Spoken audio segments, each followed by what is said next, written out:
Next on Showtime, it's an Elvis musical. Speedway is a tune-filled romp about a big-hearted stock car driver in trouble with the IRS. Nancy Sinatra, Bill Bixby, and Gail Gordon co-star next.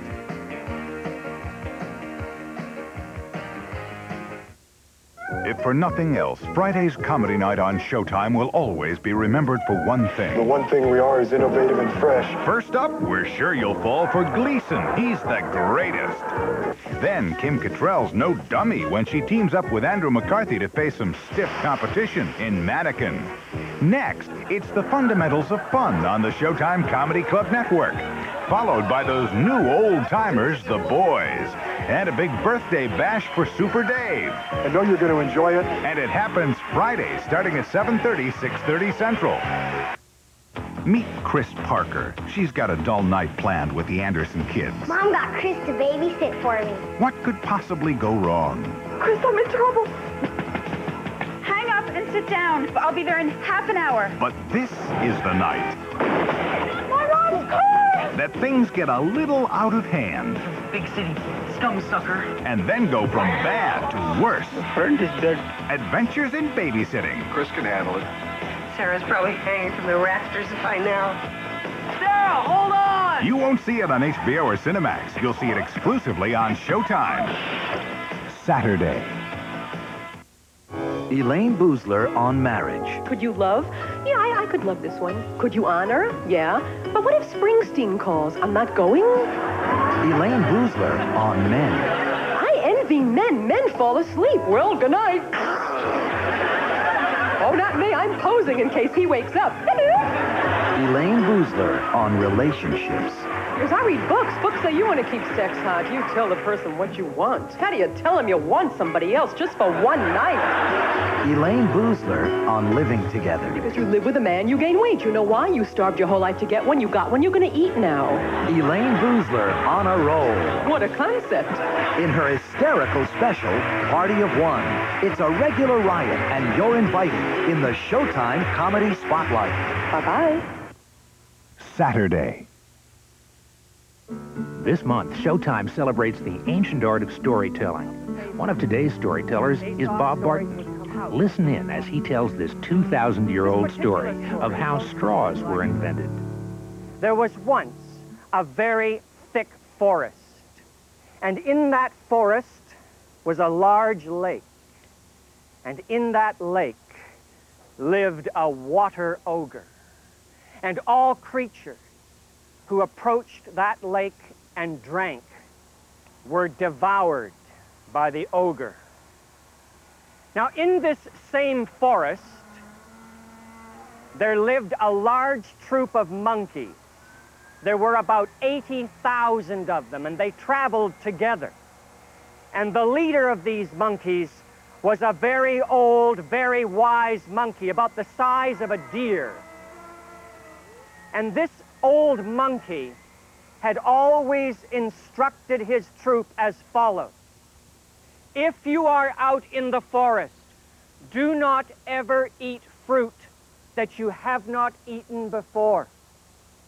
If you are out in the forest, do not ever drink water from lakes or rivers that you have not drunk from before. I must warn you, my friend, there are many poisonous plants in the forest.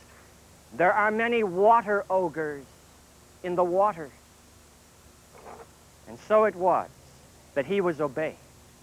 Well, one day, that troop of 80,000 monkeys approached the lake in which this great water ogre of which I have spoken lived. But instantly, before they reached the edges, they all sat down. Now, they had traveled a long way. They were very tired and very thirsty. It was very hot. But not one of them approached the water. And then eventually, the wise old monkey made his way through the troop, and he walked right down to the edge of the shore, and he walked around looking and looking, and what he saw was that there were many footprints, footprints of people, footprints of animals that led down to the water's edge. He also noticed that none of them returned. And he turned to the monkeys and said, "There is an ogre in this lake." Now, the ogre had been sort of drifting under the surface, looking at all this monkey meat and smacking his lips. And when none of them moved towards the water, he finally lost patience. He surged out of the water and cried out, "Drink!" And the old monkey said, "And what if we do?" "Well, I'll eat you, of course." "Well, then we'll not drink." "Well, what'll you do?" said the ogre. "You can't go back. You'll never make it without water." "Oh, there are ways. You are so greedy, you just haven't paid attention to them," said the old monkey. And he went down close to the edge of the water, and there were reeds, hollow reeds growing. And he plucked off a large hollow reed, and he instructed the 80,000 monkeys to do the same. And then they all took their reeds, put them into their mouths, and stretched out so they could dip the other end into the lake. And the monkey said, "Drink!" And they all drank. And when the ogre saw the monkeys drinking, he roared out, "This is the last straw!" "Correction," said the old monkey. "This is the first straw."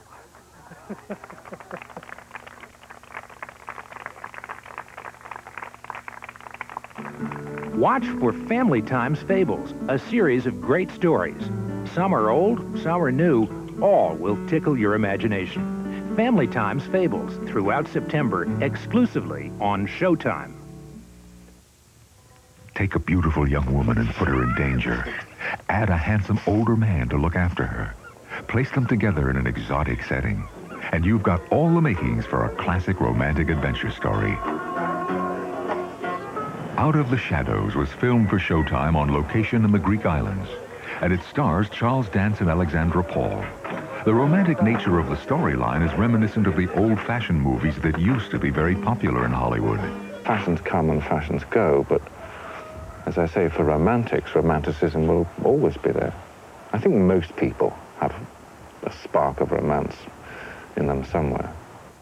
Out of the Shadows relies on the chemistry between its leading lady and leading man to set the tone for the love scenes. I think that in terms of romance and sex, that the imagination is much more powerful. We can be much more romantic in our minds. And so what the screen should do is just peak a little bit of the imagination. And then the audience will fill in more to do with the romance. Can I come in?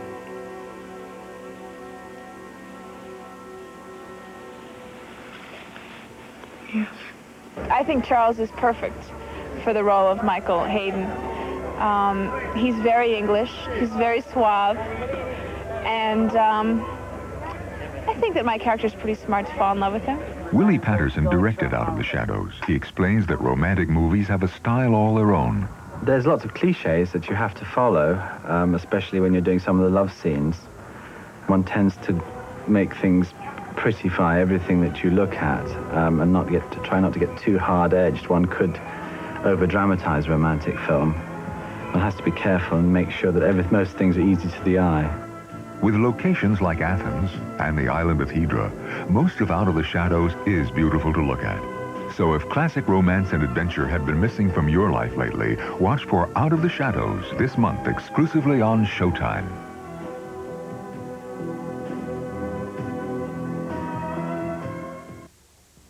Bill Harris in Hollywood with an actress you should meet because I wanted to. We're on location here in Los Angeles for a film to be called Scenes from the Class Struggle of Beverly Hills. But for me, the story is Jacqueline Bisset. Frank, what time is it home? I'm not the boogeyman, Claire. The boogeyman is life. In fact, that's what you have hiding under your bed, life. Frank. I'm going to pull those covers up. Please. It's my husband's wig, and I have to get ready. Sure, babe. Now, when I do my research, I see that way back when, once upon a time, you wanted to be a ballerina, but weren't quite good enough and decided to study acting. A long way from being good enough.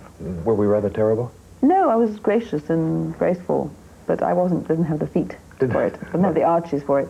So you went to study acting, but you were so embarrassed you told no one? Is that true? Well, yes, that's true. Yes, I was totally ashamed of wanting to, even thinking that I might even be able to be an actress, let alone tell anybody. When did you find hardly told myself. I was closet on closet. When were you confident enough to say, I'm studying this and I'm going to take a crack at it? Well, I actually didn't get a chance to study it in the way I intended to, because I started doing some modeling, trying to earn some money to pay for these classes that I was going to pay for myself because I didn't want to ask my family anymore for any more money. And then I started going out for auditions and